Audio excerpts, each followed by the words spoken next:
While writing these books, what are the main tools you go to? I use Google Docs.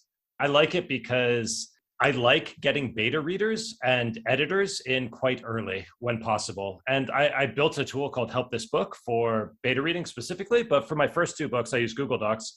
And it's a nightmare if you're exporting PDFs. I like them to be working in the same document that I'm working in so that I'm getting their revisions while I'm going. And so basically Google Docs I use for all my writing. I've used Scrivener in the past, but it's just too opinionated for me. It's not what I like.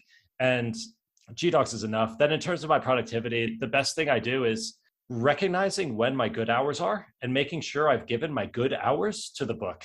Because I find that, for example, if I start the day with email or business or whatever, by the afternoon, I no longer have the energy to do like deep creative work on the book.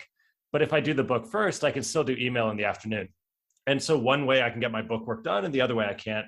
The other tools I use is a lot of context control.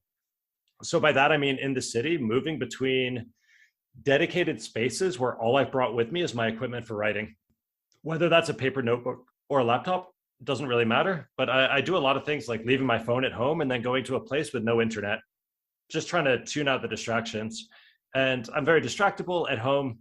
Like I use my computer for video games and for Netflix and for all this stuff. And so I find that when I'm in that context, it's so easy to be like, oh, I'll just play a quick game of chess or a quick round of whatever. And then next thing you know, 4 hours have gone by and I've lost my writing energy. Now I live in the mountains, so we don't have access to cafes, but we have enough kind of natural spaces. We've got a river. I do a lot of like jump in the cold water if I'm sort of distracted and stressed out about work. Sit in the cold water for a minute. That is like clear head. Okay, I now I can start my writing.